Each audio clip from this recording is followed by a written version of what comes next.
S S ಟಿವಿಯಲ್ಲಿ ಜಾಹೀರಾತು ನೀಡಲು ಈ ನಂಬರಿಗೆ ಸಂಪರ್ಕಿಸಿ.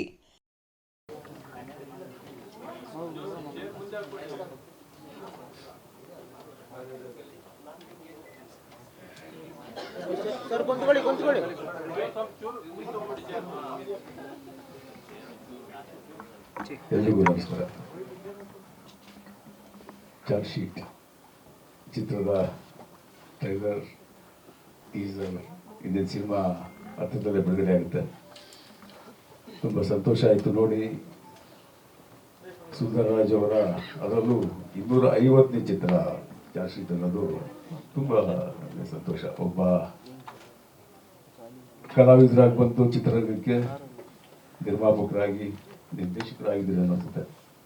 ಇದಾಗಿಲ್ಲ, ಇನ್ನು ಮುಂದಕ್ಕೆ ಆಗಬೇಕು ಅನ್ನೋ ಆಸೆ ಇದೆ ಅಂತ ಗೊತ್ತು. ಆಗಲಿ ಆದಷ್ಟು ಬೇಗ. ಸೊ ಒಂದು ಕಲಾವಿದನಾಗಿ ಬಂದು ಹಲವಾರು ಪಾತ್ರಗಳಲ್ಲಿ ಎಷ್ಟೋ ವರ್ಷಗಳಿಂದ ಒಂದು 250 ಚಿತ್ರಗಳನ್ನು ಅವರು ಚಿತ್ರರಂಗಕ್ಕೆ ಕೊಟ್ಟಿದ್ದಾರೆ.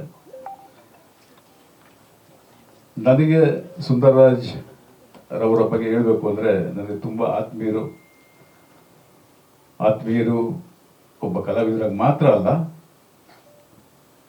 ಒಬ್ಬ ಕಲಾವಿದನಾಗಿ ಬಂದು ನನ್ನ ಕೆಲಸ ಒಬ್ಬ ಕಲೆ ಚಿತ್ರರಂಗದಲ್ಲಿ ಪಾತ್ರ ಮಾಡೋದು ಅಷ್ಟೇ ಅಂತ ಎಷ್ಟೋ ಜನ ಸೀಮಿತವಾಗಿ ಅಯ್ಯೋ ಸಾಕಪ್ಪ ನನಗೆ ಅಂತಾರೆ. ಬಟ್ ಸುಂದರರಾಜ್ ಕಲಾವಿದರಾಗಿ ಮಾತ್ರ ತೊಡಗಿಸ್ಕೊಂಡಿಲ್ಲ, ಅವರು ಚಿತ್ರರಂಗದ ಹಲವಾರು ಸಂದರ್ಭಗಳಲ್ಲಿ ಚಿತ್ರರಂಗನ ಬೆಳೆಸುವಂಥ ಒಂದು ಸಂದರ್ಭ ಬಂದಾಗ ಮುಂದೆ ನಿಂತ್ಕೊಂಡು ಚಿತ್ರರಂಗದ ಏನೇ ಕಷ್ಟ ಸುಖಗಳಲ್ಲಿ ಭಾಗಿಯಾಗಿ ಆ ಸಂದರ್ಭದಲ್ಲಿ ಅದನ್ನೆಲ್ಲ ನಿಭಾಯಿಸ್ತಾ ಚಿತ್ರರಂಗನ ಯಾವ ರೀತಿ ಮುಂದಕ್ಕೆ ತಂದರು ಅನ್ನೋದನ್ನು ನನ್ನ ಕಣ್ಣು ಮುಂದೆ ನಾನು ಅವ್ರ ಜೊತೆಯಲ್ಲಿದ್ದು ನೋಡಿದ್ದೀನಿ. ನಾನು ಇದು ಯಾವತ್ತಿಗೂ ಮರೆಯೋಕ್ಕಾಗೋದಿಲ್ಲ. ನಾನು ಒಂದು ಕಲಾವಿದರಾಗ್ಬೋದು, ನಾನು ಒಂದು ಕಲಾವಿದರ ಸಂಘದಿಂದ ಅಂದರೆ ಅಣ್ಣವರಿದ್ದಾಗಿಂದ ನೋಡ್ಕೊಂಡು ಬಂದಿದ್ದೀನಿ. ಆ ಸಂದರ್ಭಗಳಲ್ಲಿ ಎಷ್ಟು ಕಷ್ಟಪಟ್ಟು ಒಂದು ಕಲಾವಿದರು ಭವನ ಕಟ್ಟೋದಾಗಲಿ, ಕಲಾವಿದರ ಸಂಘ ಕಟ್ಟಬೇಕು, ಅದನ್ನು ಹಿರಿಯರ ಒಂದು ಆಶೀರ್ವಾದ ಮತ್ತು ಅವರ ಅನಿಸಿಕೆಗಳನ್ನು ಚಿತ್ರರಂಗಕ್ಕೆ ಯಾವ ರೀತಿ ಅಳವಡಿಸ್ಕೊಂಡು ಚಿತ್ರರಂಗನ ಬೆಳೆಸಬೇಕು ಅನ್ನೋದನ್ನು ನಾನು ತುಂಬ ಹತ್ತಿರದಿಂದ ನೋಡಿದ್ದೀನಿ. ಸುಂದರರಾಜನ ಒಂದು ನನಗೆ ತುಂಬ ಹತ್ತಿರದಿಂದ ಅಂತ ಹೇಳ್ತಾ ಇರೋದಕ್ಕೋಸ್ಕರ ನಿಮಗೂ ಗೊತ್ತಾಗಲಿ ಅಂತ ಹೇಳ್ತೀನಿ. ಕಲಾವಿದರ ಭವನ ಕಟ್ಟಬೇಕು ಅನ್ನೋ ಒಂದು ಸಂದರ್ಭದಲ್ಲಿ ಈ ಚಿತ್ರರಂಗಕ್ಕೆ ಒಬ್ಬ ಕಲಾವಿದರ ಸಂಘ ಕಟ್ಟಬೇಕು ಅನ್ನೋ ರಾಜ್ಕುಮಾರ್ ಅವರ ಆಸೆ, ಅಂಬರೀಷ್ ಅವರ ಆಸೆ, ವಿಷ್ಣು ಸರ್ ಆಸೆ ಎಲ್ಲ ಇದ್ದಾಗ ಬಂದು ನಿಂತ್ಕೊಂಡು ಕೋರ್ಟು ಕಚೇರಿ ಮತ್ತು ದುಡ್ಡು ಕಾಸು ಎಲ್ಲ ಕೈಯಿಂದ ಹಾಕ್ಕೊಂಡು ಖರ್ಚು ಮಾಡಿಕೊಂಡು ಆ ಕಲಾವಿದರ ಭವನಕ್ಕೆ ಯಾವ ರೀತಿ ನಾವು ಕಟ್ಟಬೇಕು ನಿಲ್ಲಿಸಬೇಕು ಅನ್ನೋದನ್ನು ನಾನು ಕಣ್ಮುಂದೆ ನೋಡಿ ನನಗೆ ನಿಜವಾಗ್ಲೂ ಹೇಳ್ತೀನಿ, ಅದು ತುಂಬ ಕಮ್ಮಿ ನಮ್ಮಲ್ಲಿ ಆ ಥರ ಒಂದು ಜವಾಬ್ದಾರಿ ಸ್ಥಾನದಲ್ಲಿ ನಿಂತ್ಕೊಂಡು, ಆ ಜವಾಬ್ದಾರಿ ಸ್ಥಾನ ಅಂದಾಗ ಎಲ್ಲರಿಗೂ ಗೊತ್ತು, ಅದರಲ್ಲಿ ಬೈಯೋರು ಇರ್ತಾರೆ, ಹೊಗಳೋರು ಇರ್ತಾರೆ. ಸೊ ಎಲ್ಲ ತಗೊಂಡು ಅದರಲ್ಲೂ ಇಷ್ಟು ಚಿತ್ರಗಳು ಮಾಡಿರೋದು ಯಾರೋ ನಮ್ಮ ಸ್ನೇಹಿತರು ಹೇಳ್ತಾ ಇದ್ರು, ಅವೆಲ್ಲ ಟೈಮ್ ಬರೀ ಕಲಾವಿದನಾಗಿ ನಟಿಸಿದ್ರೆ ಇನ್ನೂ ಹಲವಾರು ಚಿತ್ರಗಳನ್ನು ಮಾಡ್ತಾ ಇದ್ರು ಸುಂದರರಾಜ್ ಅಂತ. ನಿಜಾನೇ ಅದು. ಸೊ ಅವರಿಗೆ ಈ 250 ಚಿತ್ರಗಳು ಒಂದು ದೊಡ್ಡ ಯಶಸ್ವಿ ತರಲಿ. ಹಾಗೆ ನಿರ್ಮಾಪಕರು, ನಿರ್ದೇಶಕರಿಗೆ ಮತ್ತು ಆ ಚಿತ್ರದಲ್ಲಿ ಕಲಾವಿದರಾಗಲಿ ತಂತ್ರಜ್ಞರಾಗಲಿ ಎಲ್ಲರಿಗೂ ಒಳ್ಳೆಯದಾಗಲಿ ಅಂತ ಈ ಸಂದರ್ಭದಲ್ಲಿ ನಾನು ದೇವರಲ್ಲಿ ಪ್ರಾರ್ಥನೆ ಮಾಡ್ಕೊತೀನಿ. ಈ ಚಿತ್ರ ದೊಡ್ಡ ಯಶಸ್ವಿ ಆಗಲಿ ಅಂತ. Thank you.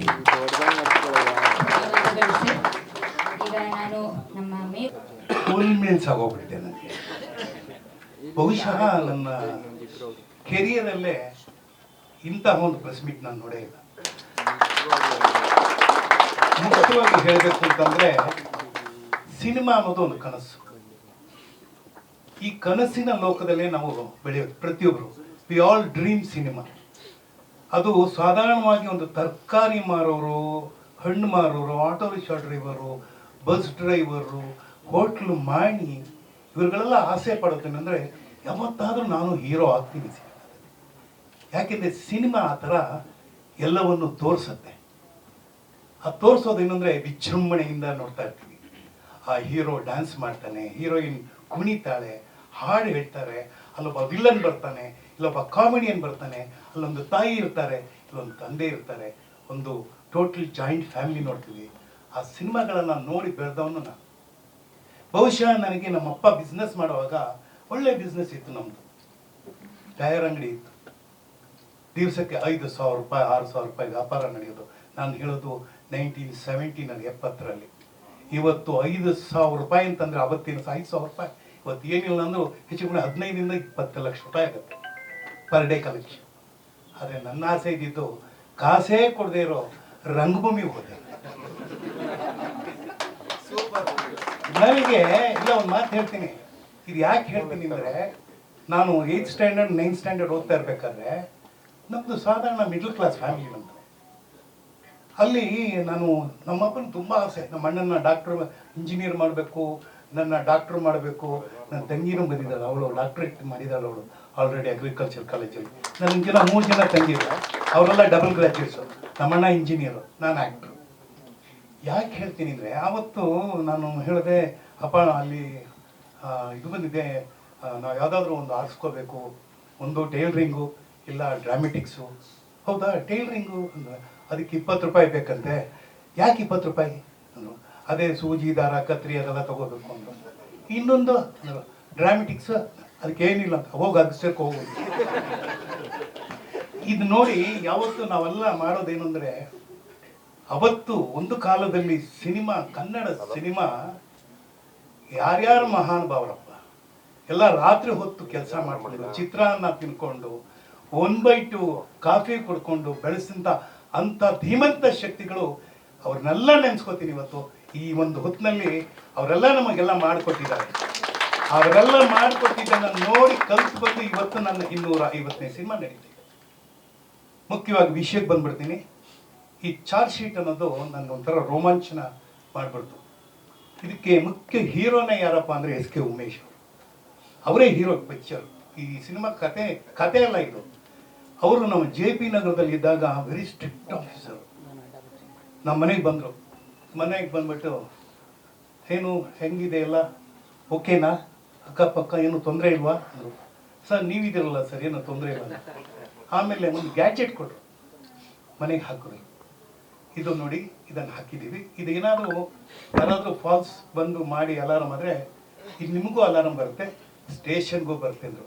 ಅದು ಅವ್ರ ಕಾಳಜಿ ನೋಡಿ. ಅವರು ಅಂದರೆ ಸಮಾಜದಲ್ಲಿ ಒಬ್ಬ ನಮಗೆ ರಕ್ಷಣೆ ಕೊಡೋರು ಯಾರು? ದೇಶಕ್ಕೆ ರಕ್ಷಣೆ ಕೊಡೋನು ಸೈನಿಕ, ಸ್ಟೇಟ್ಗೆ ರಕ್ಷಣೆ ಕೊಡೋರು ಪೊಲೀಸ್ ಅಧಿಕಾರಿಗಳು, ಪೊಲೀಸು ಬೇರೆಗಳು. ಸೊ ಅವರ ಒಂದು ಈ ಚಾರ್ಜ್ ಶೀಟ್ ಅನ್ನೋದು ಟೈಟಲ್ ನಮ್ಮ ನಿರ್ದೇಶಕರು ಇಟ್ಟರು. ಇದನ್ನು ನೋಡಿದಾಗ ನಮ್ಮದೇ JP ನಗರದಲ್ಲಿ ನಡೆದಂಥ ಘಟನೆ ಇದು. 2003 2008ವರೆಗೂ ಹುಡುಕ್ತಾನೆ ಇರ್ತಾನೆ, ತಂದೆ ಸಿಗಲ್ಲ.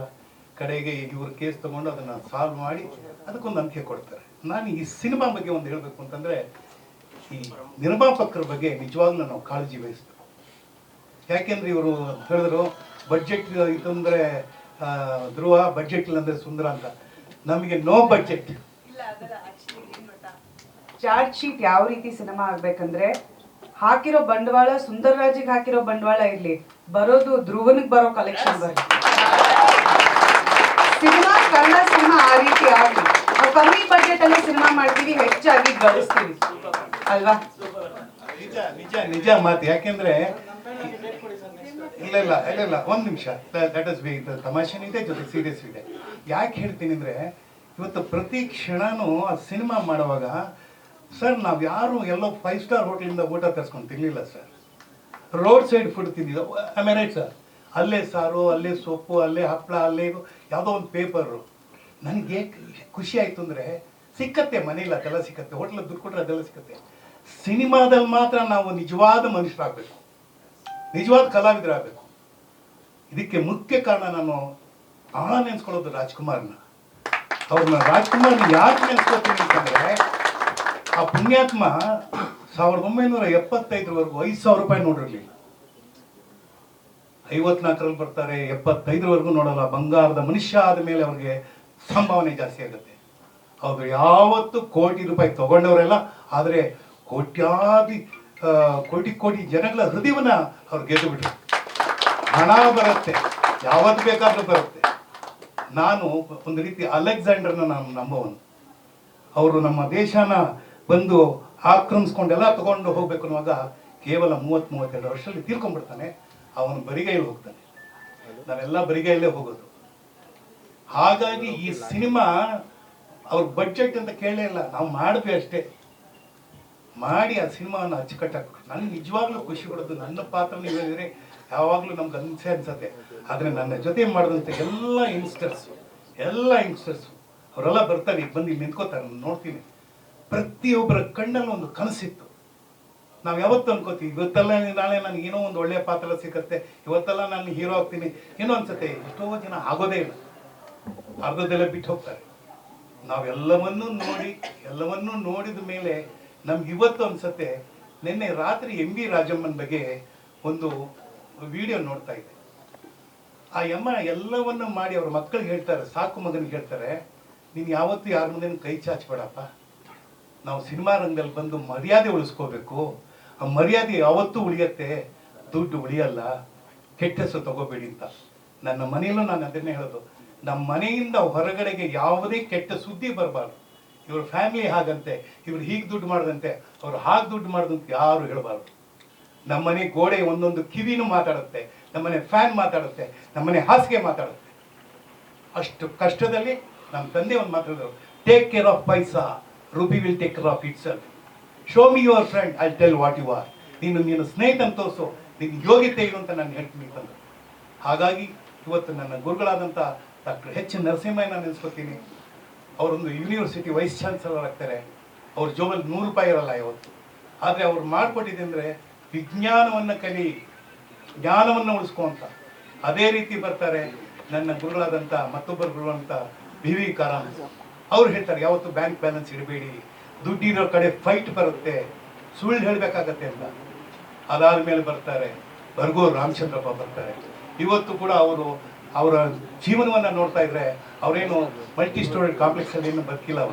ಅವ್ರು ಯಾವತ್ತವತ್ತು ಏನು ಬೀಡಿ ಏನು ಕೊಟ್ಟರು ಆ ಮನೆಯಲ್ಲಿ ಕುತ್ಕೊಂಡು ಅಲ್ಲೇ ಸಾಹಿತ್ಯ ಮಾಡಿಕೊಂಡು ಇವತ್ತು ಕೂಡ ಅವ್ರು ಯಾವುದೇ ರಾಜಕೀಯವಾಗಿ ನಂಗೆ ಅದು ಕೊಡಿ ಇದು ಕೊಡಿ ಕೇಳಿದವರೆಲ್ಲ.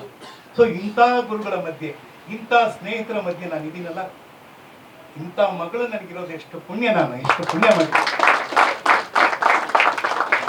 ನಾವು ಪಡಿಬೇಕು. ಯಾವ ರೀತಿ ಪಡಿಬೇಕು ಅಂದ್ರೆ, ನಾವು ದೇವರನ್ನು ನೋಡಿಲ್ಲ, ಆದರೆ ದೇವರು ಅಂತ ಮನುಷ್ಯರನ್ನ ಯಾಕೆ ಹೇಳ್ತೀವಿ ಅಂತಂದ್ರೆ, ನಾವು ಅವರನ್ನ ಆ ರೀತಿ ಕಂಡಾಗಲೇ ಅವ್ರು ನಮ್ಮನ್ನು ಅದೇ ದೇವ್ರ ಥರ ನೋಡ್ತಾರೆ. ನಾವು ಬೇರೆ ಥರ ನೋಡಿದ್ರೆ ಅವರು ಬೇರೆ ಥರನೇ ನೋಡ್ತಾರೆ. ಸೊ ಹಾಗಾಗಿ ಈ ಸಿನಿಮಾನ ನನಗೆ ಎಲ್ಲ ನನ್ನ ಮಾಧ್ಯಮದ ಮಿತ್ರರಿರೋದು ಯಾರೇನೂ ಇಲ್ಲ, ಎಲ್ಲರೂ ನೋಡಿದ್ದಾರೆ. ವಾಸಣ್ಣ ಅಂತೂ ಬಿಗಿನಿಂಗಿಂದ ನೋಡಿದ್ದಾರೆ, ಇರೋರಲ್ಲ. ನಂದು ಒಂದೇ ಒಂದು ಕೋರಿಕೆ, ಕನ್ನಡ ಸಿನಿಮಾವನ್ನು ಮೊದಲು ನೋಡಿ ಅಂತ ನಾವು ಹೇಳಿದ್ದೀವಿ, ಇಲ್ಲ ಅಂತಲ್ಲ. ಪೈರಸಿಗಳಾಗಬಾರ್ದು. ಪೈರಸಿಯ ಮಾಡಿಬಿಟ್ರೆ ಏನಾಗುತ್ತೆ ಅಂದರೆ ಅದು ಜಿರಾಕ್ಸ್ ಕಾಪಿ ಆಗುತ್ತೆ. ಒರಿಜಿನಲ್ ನೋಡ್ರಿ, ಗೋಲ್ಡಲ್ಲಿ ನೋಡ್ರಿ. ಯಾಕೆ ರೋಲ್ಡ್ ಗೋಲ್ಡಲ್ಲಿ ನೋಡಬೇಕು? ರೋಲ್ಡ್ ಗೋಲ್ಡ್ ಬೇಡ, ನಮಗೆ ಗೋಲ್ಡೇ ಬೇಕು. ಕನ್ನಡ ಸಿನಿಮಾ ಇವತ್ತು ಏನಾಗಿದೆ ಅಂದರೆ ಇಂಟರ್ನ್ಯಾಷನಲ್ ಮಟ್ಟಕ್ಕೆ ಹೋಗಿದ್ದೀವಿ ನಾವು. ಅವತ್ತು ಕೂಡ ನಾವು ಇಂಟರ್ನ್ಯಾಷನಲ್ಲೇ, ಅವತ್ತು ಕೂಡ ನಾವು ಅನೇಕ ಸಿನಿಮಾಗಳನ್ನ ಮಾಡಿದ್ವಿ. ಕಾಸರವಳ್ಳಿ ಮಾಡಿದ್ದಾರೆ, ಕಾರ್ನಾಡ್ ಮಾಡಿದ್ದಾರೆ, ಆಮೇಲೆ ಚೋಮಂದುಡಿ ಮಾಡಿದ್ದೀನಿ, ದಬ್ಬಲಿ ನೀನಾದೆ ಮಗನೆ ಮಾಡಿದ್ದೀವಿ. ಒಂದಾನೊಂದು ಕಾಲಕ್ಕಿನ ಒಂದು ಸಿನಿಮಾ ಬೇಕಾ? ಬಿಡ್ರಿ, ಅವೆಲ್ಲ ಬಿಡ್ರಿ. ಅನ್ವೇಷಣೆಯಿಂದ ಒಂದು ಸಿನಿಮಾ ಮಾಡಿದ್ವಿ, ಅದರಲ್ಲಿ ಹೆಣದ ಪಾತ್ರ ಬರೆದ್ರು ಚೆನ್ನಾಗಿ. ಹೆಣದ ಪಾತ್ರ ಅಂದರೆ ಜೀವಂತ ಅಭಿನಯ ಅಂತಂದ್ರು, ಸಾಕು ನನಗೆ. ಅಂದರೆ ಒಂದು ಮಾತು ನಾನು ಎಕ್ಸ್ಟೆಂಡೆಡ್ ಆಗಿ ಹೇಳ್ತೀನಿ, ಯಾವುದೇ ಒಂದು ವಿಚಾರ ತಗೊಂಡಾಗ ನಾವು ಅದಕ್ಕೆ ಗಂಭೀರವಾಗಿ ಅದಕ್ಕೊಂದು ಒತ್ತು ಕೊಡಬೇಕು. ಆ ಒಂದು ಚಿಕ್ಕ ಪಾತ್ರ ಅಂತ ಬರಲ್ಲ ಸಿನಿಮಾದಲ್ಲಿ, ಚಿಕ್ಕ ಪಾತ್ರ ಅಂತ ಇರಲ್ಲ. ಆ ಪಾತ್ರ ಇರುತ್ತೆ. ಗೇಟ್ ಕೀಪರ್ ಅಂತ ಬಂದಾಗ ಆ ಗೇಟ್ ಕೀಪರ್ ಏನೋ ಒಂದು ವಿಚಾರ ಇರುತ್ತೆ, ಅವನೇ ಅದನ್ನ ಸತ್ಯಗಳನ್ನೆಲ್ಲ ನೋಡ್ಬಿಟ್ಟಿರ್ತಾನೆ. ಆ ಪಾತ್ರನ ಮಾಡಬೇಕಾದ ಸಂದರ್ಭದಲ್ಲಿ ಮಾಡಲೇಬೇಕು. ಅದಕ್ಕೆ ಕಲಾವಿದರು ಬೇಕು, ಎಲ್ಲ ರೀತಿ ಪಾತ್ರಗಳು ಮಾಡಬೇಕು. ವಿಲ್ಲನ್ ಮಾಡಿದ್ದೀನಿ, ಪೋಷಕ ಪಾತ್ರ ಮಾಡಿದ್ದೀನಿ, ನಾಯಕನ ಪಾತ್ರ ಮಾಡಿದ್ದೀನಿ, ತಮಿಳ್ನಲ್ಲಿ ಮಾಡಿದ್ದೀನಿ, ತೆಲುಗುನಲ್ಲಿ ಮಾಡಿದ್ದೀನಿ, ಮಲಯಾಳದಲ್ಲಿ ಮಾಡಿದ್ದೀನಿ, ಹಿಂದಿನಲ್ಲಿ ಮಾಡಿದ್ದೀನಿ. ಆದರೆ ಎಲ್ಲೇ ಮಾಡಿದ್ರು ನಮ್ಮ ಮನೆ ನಮಗೆ ಇಷ್ಟ. ಕನ್ನಡ ನಾಡಿನಲ್ಲಿ, ಕರ್ನಾಟಕದಲ್ಲಿ ನಾವು ವಿಜೃಂಭಿಸ್ಬೇಕ್ರಿ. ಅದು ಯಾರ್ಯಾರು ಈ ಮಣ್ಣಿನ, ಈ ಗಟ್ಟಿ ಮಣ್ಣಿನಲ್ಲಿ ಬಾಳಿ ಬೆಳಕಿದ್ದಾರೆ ಅವರೆಲ್ಲ ಇವತ್ತು ಚೆನ್ನಾಗೇ ಇದ್ದಾರೆ. ಅದಕ್ಕೆ ಉದಾಹರಣೆ ಅಂದರೆ ಪಕ್ಕದಲ್ಲೇ ಕೂತಿರೋ ನಮ್ಮ ಜಯಮ್ಮ ಹಾಗೂ ರಾಕ್ಲೈನ್ ವೆಂಕಟೇಶು ಮತ್ತು ಇಲ್ಲಿರೋರು ಒಂದು ಮಾತು ಹೇಳಕ್ಕೆ ಇಷ್ಟಪಡ್ತೀನಿ ನಮ್ಮ ನಿರ್ದೇಶಕರ ಬಗ್ಗೆ. ಅವ್ರ ತಂದೆ ಸಿ ವಿ ಶಿವಶಂಕರ್ ಅಂತ ಮೊದಲನೇ ಕನ್ನಡ ಸಿನಿಮಾ ಮಾಡ್ತಾರೆ. ಎಲ್ರಿಗೂ ಒಂದು ಟೈಟ್ಲ್ ಇರ್ತಾರಪ್ಪ. ನಾವೆಲ್ಲ ಆಸೆ ಪಡೋದು ಅಂದರೆ ಮನೆ ಕಟ್ಟಿ ನೋಡು, ಮದುವೆ ಮಾಡಿ ನೋಡು, ಇಷ್ಟೇ. ಅವರು ಮನೆ ಕಟ್ಟಿ ನೋಡು ಅಂತ ಒಂದು ಸಿನಿಮಾ ಮಾಡಿದ್ರು 1962 ಕಾಣುತ್ತೆ, 65. ಅವಾಗ ನಾನು ಜಯನಗರದಲ್ಲಿದ್ದೆ. ನಾನು ನೋಡಿದ ಮೊದಲನೇ ಕನ್ನಡದ ಸಿನಿಮಾದ ಚಿತ್ರೀಕರಣ. ಅವರು ಕೊನೆಯವರೆಗೂ ನನಗೆ ಒಂದು ಗುರುಸ್ಥಾನದಲ್ಲೇ ಇದ್ರು, ಒಳ್ಳೊಳ್ಳೆ ವಿಚಾರಗಳನ್ನ ಹೇಳಿದ್ರು. ಅವರು ಇವತ್ತು ಕೂಡ ಬೆಂಗಳೂರು ಬಗ್ಗೆ ಅವರ ಹಾಡುಗಳಲ್ಲಿ ಬಹಳ ಒಳ್ಳೆ ವಿವರಣೆಗಳು ಬರುತ್ತೆ. ಬೆಂಗಳೂರು ಬಗ್ಗೆ ಬರುತ್ತೆ, ಜಯನಗರದ ಬಗ್ಗೆ ಅದ್ರ ಬಗ್ಗೆ ಬರೆದಿದ್ದಾರೆ. ಸೊ ಹೀಗಾಗಿ ಅಂತಹ ಒಬ್ಬ ನಿರ್ದೇಶಕ ಅಂದರೆ ಅಂತಹ ನಿರ್ದೇಶಕನ ಅವರ ಕುಡಿಯಾಗಿ ಬಂದಿರುವ ನಮ್ಮ ಈ ವೆಂಕಟ್ ಭಾರದ್ವಾಜ್ ನಾನು ಕಂಡಿಡ್ದಿದ್ದೆಲ್ಲಪ್ಪ ಅಂದರೆ ಏರ್ಪೋರ್ಟಲ್ಲಿ ಇವರು ಬಂದರು. ಸರ್ ನಮಸ್ಕಾರ ಸರ್ ಅಂತಂದರು. ಯಾರು ನೀವು ಅಂದೆ. ಸರ್ ನಾನು ನಿಮ್ಮ ಫ್ಯಾನು ಸರ್. ಎಷ್ಟೋ ಜನ ಫ್ಯಾನ್ ಇದ್ದಾರೆ, ಇವನ ಫ್ಯಾನ್ ಅಂದರೆ. ಸರ್ ನಾನು ಹೇಳ್ಬೇಕ ಸರ್? ಅಲ್ಲಪ್ಪ ನೀನು ಫ್ಯಾನ್ ಅಂತ ಹೇಳಿದ್ನಿ, ನೀನು ಯಾರು? ಸಿ ವಿ ಶಿವಶಂಕರ್ ಮಗ ಸರ್. ನನಗೆ ಇದಾಗಬೇಕು, ಯಾವಾಗಲೂ ಕಚ್ಚೆ ಪಂಚೆ ಉಟ್ಕೊಂಡು ಎಲ್ಲ ಬಡತನದಲ್ಲೇ ಇರ್ತಾರೆ ಅಂತ ನಾವು ಅಂದ್ಕೊಂಡ್ಬಿಡ್ತೀವಿ. ಇಲ್ಲ, ಎಲ್ಲ ತಂದೆ ತಾಯಿಗಳ ಕನಸು ಏನಿರುತ್ತೆ ಅಂದರೆ ನಾನು ಹೆಂಗೋ ಆಗ್ಬಿಟ್ಟೆ, ನನ್ನ ಮಕ್ಕಳು ಓದಿ ಚೆನ್ನಾಗಿರ್ಬೇಕು ಅಂತ ಹೇಳಿ IT ಮಾಡಿದ್ದಾರೆ. ಅವರು IT ಇದರಲ್ಲಿ ದೊಡ್ಡದಾಗಿ ಸಿಂಗಾಪುರ ಜರ್ಮನಿ ಎಲ್ಲ ಕೆಲಸ ಮಾಡ್ತಾ ಇದ್ದಾರೆ. 70 ದೇಶ ಸುತ್ತಿದ್ದಾಯ್ತು. ಈಗ ಅವರು ಎಲ್ಲ ಸುತ್ತ ಮೇಲೆ ಒಂದು ದಿವಸ ಬಂದರು, ಒಂದು ಪಿಕ್ಚರ್ ಮಾಡಿದ್ರು. ನಾನು ಸೆನ್ಸಾರ್ ಫ್ರೆಂಡ್ಲಿ ಇದರಲ್ಲಿ ಇದ್ದೆ, ನೋಡ್ತಾ ಇದ್ದೆ. ಆಮ್ಲೆಟ್ ಆ ಪಿಕ್ಚರ್, ಆಮ್ಲೆಟ್ ಅಂತ ಪಿಕ್ಚರ್ ನೋಡಿದ ತಕ್ಷಣ ಆ ಪಿಕ್ಚರ್ ಅಷ್ಟು ಚೆನ್ನಾಗಿ ಮಾಡಿದ್ರು. ನನಗೆ ಯಾರು ಇದ್ರು ಡೈರೆಕ್ಟರ್ ನೋಡಿದ್ರೆ ಇವರೇ ಬಂದರು. ಆಮೇಲೆ ಇವರು ಹೇಳಿದ್ರಲ್ಲ ನಮ್ಮ ಮನೆಗೆ 9:30 ಬಂದಾಗ ಕತೆ ಅಂತ, ನಾನು ಮೊದಲೇ ಮನಸ್ಸಿಗೆ ಇಟ್ಕೊಂಡ್ಬಿಟ್ಟಿದ್ದೆ ಇವ್ರಿಗೆ ಡೈರೆಕ್ಷನ್ ಯಾವತ್ತೋ ನಾನು ಆ್ಯಕ್ಟ್ ಮಾಡಬೇಕು ಅಂತ ತುಂಬ ಆಸೆ ಪಟ್ಟಿದ್ದೆ. ಅದು ನೆರವೇರ್ತು. ನನಗೆ ಅನ್ನದಾತರಾದಂಥ ಲಕ್ಷ್ಮಣ್ ಹಾಗೂ ದಿನೇಶ್, ನಿಜವಾಗ್ಲ ಪುಣ್ಯಾತ್ಮ ಅರ್ಜುನ್ ಜ್ಯುವೆಲರಿ ಅವರು ಸಿನಿಮಾನೇ ಗೊತ್ತಿಲ್ಲ. ಆ ಪುಣ್ಯಾತ್ಮ ಸಿನಿಮಾ ಏನು ಅಂತ ಗೊತ್ತಿಲ್ಲ, ಆದರೆ ಆ ಸಿನಿಮಾವನ್ನು ಏನು ಅಂತ ತೋರಿಸ್ಬೇಕಾದವರು ಗೊತ್ತಿರೋರು ನಾವು ತೋರಿಸ್ಕೊಡ್ಬೇಕು ಅವ್ರಿಗೆ. ಯಾಕೆಂದರೆ ನಿರ್ಮಾಪಕರು ಉಳಿಸ್ಕೋಬೇಕು ನಾವು. ಅವರು ಒಂದು ಸಿನಿಮಾ ಮಾಡಿದ್ರೆ ಇನ್ನು 10 ಸಿನಿಮಾ ಮಾಡ್ತಾರೆ, 10 ಸಿನಿಮಾ ಮಾಡಿದ್ರೆ ಇನ್ನು 100 ಜನಕ್ಕೆ ಕೆಲಸ ಸಿಗತ್ತೆ. ನಾನು ಹೇಳ್ತೀನಿ, ಕನ್ನಡಿಗರಿಗೆ ಕೆಲಸ ಸಿಗಬೇಕು, ಕನ್ನಡ ಕಲಾವಿದರಿಗೆ ಕೆಲಸ ಸಿಗಬೇಕು, ಕನ್ನಡದ ನಿರ್ದೇಶಕರಿಗೆ ಕೆಲಸ ಸಿಗಬೇಕು. ಕನ್ನಡ ಸಿನಿಮಾ ರಂಗ ಮೊದಲು ಏನು ಗತವೈಭವದಿಂದ ಇತ್ತು ಆ ಸ್ಥಾನವನ್ನು ಮತ್ತೆ ಪಡೆಯುತ್ತೆ ಅನ್ನೋ ನಂಬಿಕೆ ನನಗಿದೆ. ಸೊ ಈ ಒಂದು ಎಲ್ಲ ಮಾತುಗಳನ್ನ ಆಡಿ ನನಗೆ ಈ ಮಾತನ್ನ ಆಡೋದಕ್ಕೆ ಅವಕಾಶ ಮಾಡಿಕೊಟ್ಟಿದ್ದೀರ. 250 ದೊಡ್ಡ ನಂಬರ್ ಅಲ್ಲ, ಅದು ಬೇಕು ಅಂತ ಇದೆ. ಆದರೆ ಈಗ ವರ್ಷಕ್ಕೆ 250 ಸಿನಿಮಾ ಬರುತ್ತೆ, 300 ಸಿನಿಮಾ ಬರುತ್ತೆ. ನನಗೆ 250 ಸಿನಿಮಾ ಕಂಪ್ಲೀಟ್ ಆಗೋಕ್ಕೆ 53 ವರ್ಷ ಆಯಿತು. 53 ಇಯರ್ಸ್, 1973 ಇಂದ 2026ವರೆಗೂ ಕಾದು ಒಂದು ಹದ ಬಂದು ಈ ಪಾತ್ರ ಮಾಡಿದ್ದೀನಿ. ಯಾವತ್ತು ಸೀದೋಗ್ಬಿಡ್ಬಾರ್ದು ಪಾತ್ರಗಳು. ಹದವಾಗಿರೋ ಪಾತ್ರನೂ ಹದವಾಗಿರ್ಬೇಕು, ಮನುಷ್ಯನೂ ಹದವಾಗಿರ್ಬೇಕು, ಮಾತು ಮೃದುವಾಗಿರ್ಬೇಕು, ಭಾವನೆಗಳು ಚೆನ್ನಾಗಿರ್ಬೇಕು, ನಡತೆ ನೇರವಾಗಿರ್ಬೇಕು, ನುಡಿ ಸ್ಟ್ರಾಂಗ್ ಆಗಿರ್ಬೇಕು ಅಂತ ಹೇಳ್ತಾ ನಾನು ಮಾತನಾಡ್ತೀನಿ. ನಾನು ಮಾತಾಡೋಕೆ ಮುಂಚೆ ನಮ್ಮ ಶಕ್ತಿನೇ ನಮ್ಮ ಇಡೀ ಚಿತ್ರರಂಗದ ಶಕ್ತಿ ಅಂತ ಹೇಳ್ಬೋದು. ಅದಕ್ಕೆ ನಾನು ಬಲಕ್ಕೂ ಎಡಕ್ಕೂ ಇಂಡಸ್ಟ್ರಿಯ ಮುಖ್ಯಸ್ಥನ ಕರೆದು, ಮುಖ್ಯವಾಗಿ ಇವತ್ತು ವಾಣಿಜ್ಯ ಮಂಡಳಿ ಒಂದು ಒಳ್ಳೊಳ್ಳೆ ನಿರ್ಧಾರ ತಗೋಬೇಕು ಅಂತಂದರೆ ಹೆಣ್ಣು ಮಕ್ಕಳೇ ಸ್ಟ್ರಾಂಗ್ ಹೋಗೋರು. ಹಾಗಾಗಿ ನನ್ನ ಮಗಳು ಏನು ಮಾತಾಡ್ತನೋ ಅದಕ್ಕೆ ನಾನು ಜಯಮ್ಮನ ಕೇಳ್ಕೊಂಡೆ, ಅಮ್ಮ ಈ ರೀತಿ ಕಾರ್ಯಕ್ರಮ ಇದೆ, ಒತ್ತಡಗಳು ತುಂಬ ಇದೆ, ಯಾರಿಗಿಲ್ಲ ಒತ್ತಡ, ಎಲ್ರಿಗೂ ಒತ್ತಡ ಇದೆ, ಆದರೆ ಅದನ್ನೆಲ್ಲ ಬಿಟ್ಟು ಬಂದಿದ್ದಾರೆ. ಹಾಗೆಯೇ ನನ್ನ ಆತ್ಮೀಯ ಮಿತ್ರ ನಿರ್ಮಾಪಕ ಕೇವಲ ಕನ್ನಡಕ್ಕೆ ಸೀಮಿತವಾಗಿಲ್ಲ, ಅವರ ಬಾಲಿವುಡ್ಡಿಂದ ಹಾಲಿವುಡ್ವರೆಗೂ ಅವರ ಕೆಲಸವನ್ನು ಮಾಡಿ ತೋರಿಸಿದ್ದಾರೆ. ಈಗ ನಂದು ಒಂದೇ ಒಂದು ರಿಕ್ವೆಸ್ಟ್ ನಿಮ್ಮಲ್ಲಿ, ಮತ್ತೊಂದು ಸಲ ಆ ಹಾಡು ಮತ್ತು ಟ್ರೈಲರ್ನ ನೋಡಿಬಿಟ್ಟು ಅಮ್ಮ ಮಾತಾಡ್ತಾರೆ. 1 ನಿಮಿಷ ತಡ್ಕೋಬೇಕೆಲ್ಲರೂ. ಓಕೆ, ಅಮ್ಮ ಮಾತಾಡಿದ್ಮೇಲೆ ನಾನು ಮಾತಾಡ್ತೀನಿ.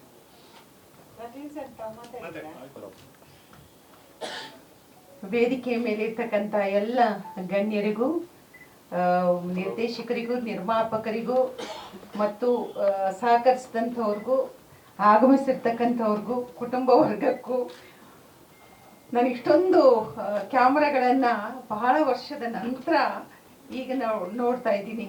ಇಷ್ಟೊಂದು ಶಬರಿಮಲೆ ಕೇಸಲ್ಲಿ ನಾನು ಆ ಟೈಮಲ್ಲಿ ಈ ಕ್ಯಾಮ್ರಾಗಳೆಲ್ಲ ನೋಡಿದ್ದೆ. ನಂತರ ಇವತ್ತೇ ನಾನು ಬಂದ ತಕ್ಷಣನೇ ಇದು ಇಷ್ಟೊಂದು ದಿನ ಜನ ಎಲ್ಲಿದ್ದಾರೆ ಎಲ್ಲಿ ಎಲ್ಲಿ ಎಲ್ಲ ಎಣಿಸ್ತಾ ಕೂತ್ಕೊಂಡೆ. ಅದಕ್ಕೆ ಇಷ್ಟೊಂದು ಜನ ಇದ್ದೀರ ಮಾಧ್ಯಮದ ಎಲ್ಲ ಗಣ್ಯರಿಗೂ ಕೂಡ ನನ್ನ ಹೃತ್ಪೂರ್ವಕವಾದಂತಹ ನಮಸ್ಕಾರಗಳನ್ನು ಹೇಳ್ತಾ,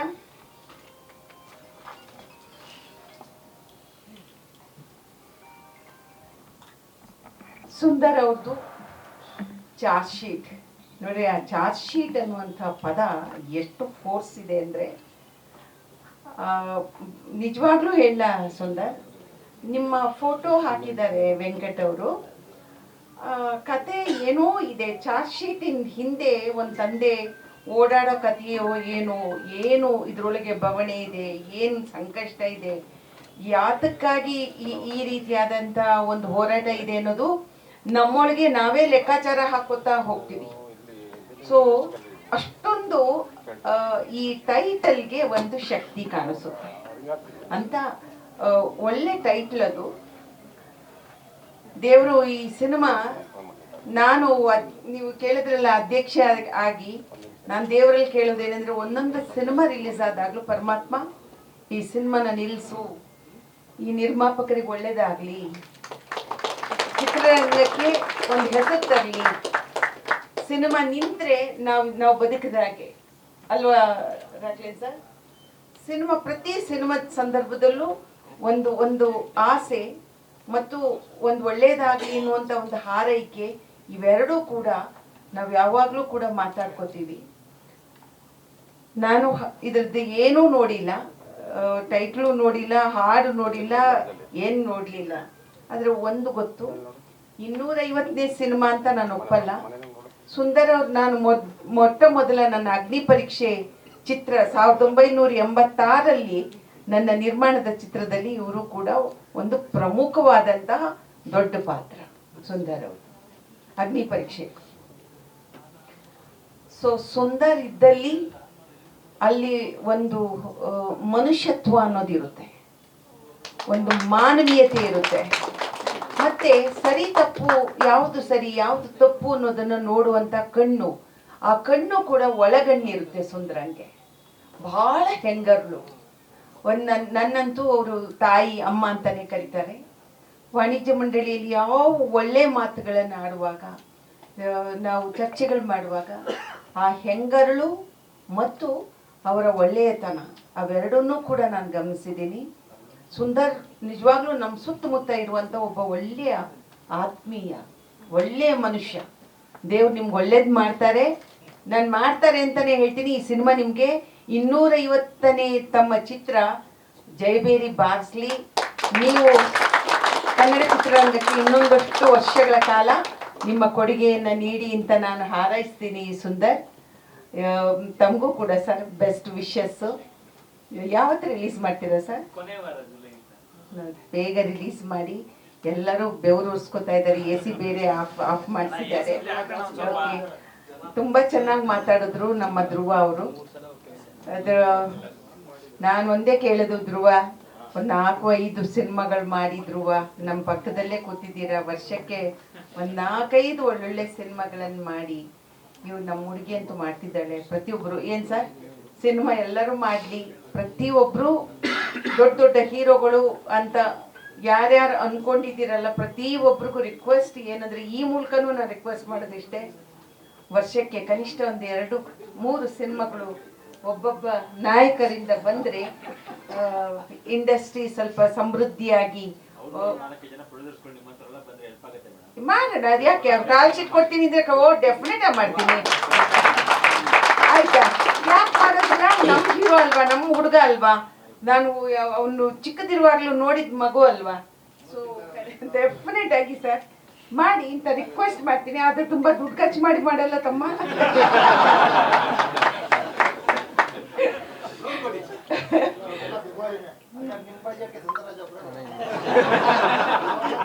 ನಮ್ ಬಜೆಟ್ ಯಾವ್ದ್ರಿ? ಅಲ್ಲ ಅಂದ್ರೆ ನಾವು ಸಮುದ್ರಕ್ಕೆ ಹಾಕಿದ್ರು ಅಳದು ಹಾಕ್ತೀವಿ ಅಷ್ಟೇ. ಎಲ್ಲರಿಗೂ ಧನ್ಯವಾದ. ನನಗೆ ಅವಕಾಶ ಕೊಟ್ಟಿದ್ದಕ್ಕೆ, ಇಲ್ಲಿ ತಮ್ಮ ಈ ಸಿನಿಮಾದ ಬಗ್ಗೆ 2 ಮಾತಾಡ್ಲಿಕ್ಕೆ ಅವಕಾಶ ಕೊಟ್ಟಿದ್ದಕ್ಕೆ, ಈ ಸಿನಿಮಾ ನೋಡ್ಬಿಟ್ಟು ಅವತ್ತಿನ ದಿನ ಇನ್ನೊಂದ್ಸಲ ಮಾತಾಡ್ತೀನಿ. Thank you so much. ನಮಸ್ತೆ ಸರ್.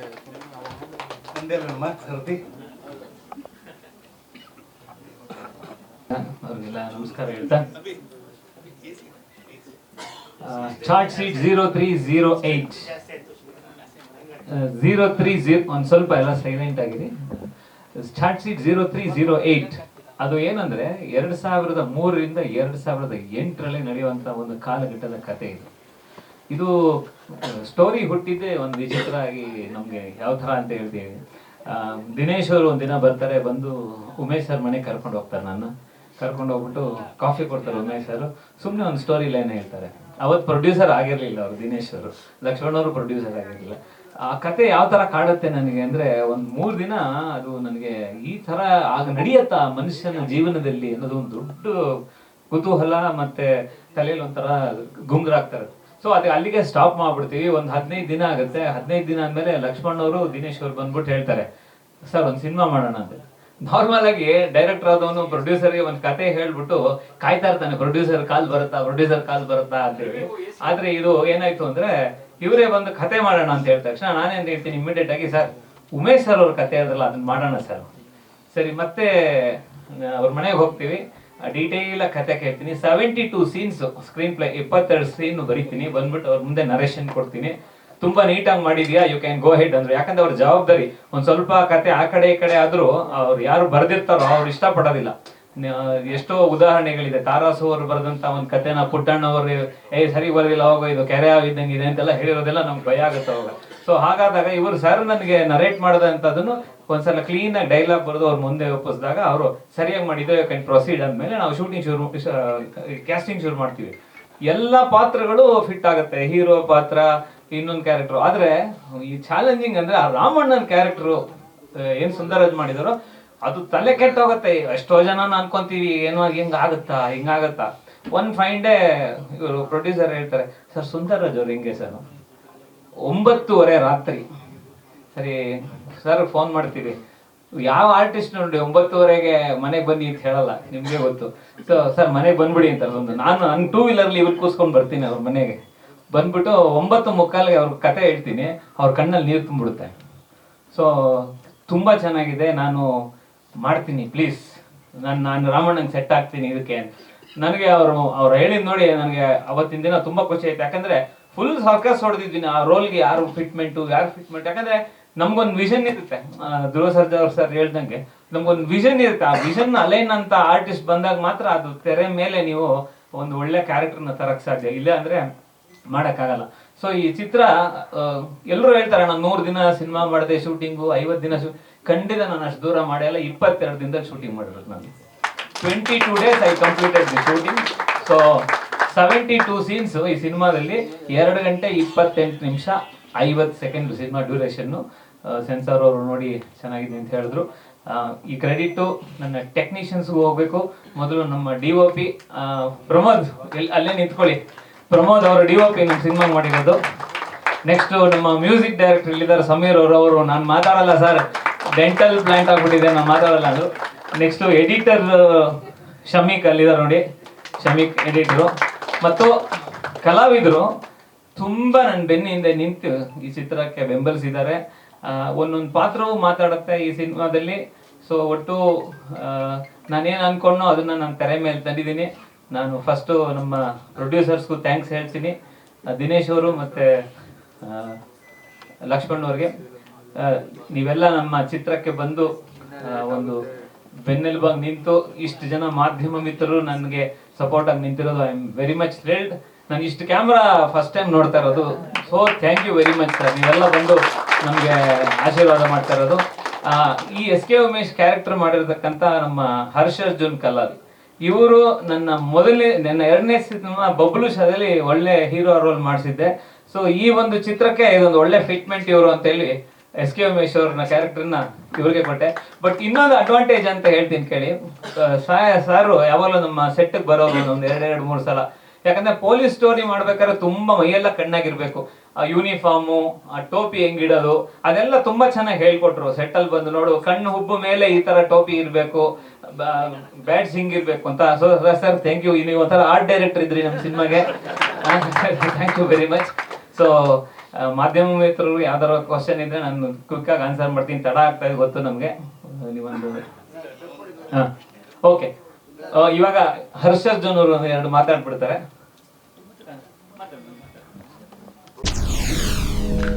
SS ಟಿವಿ ಸಿನಿಮಾ ಜಗತ್ತಿನ ಕ್ಷಣ ಕ್ಷಣದ ಸುದ್ದಿಯೊಂದಿಗೆ.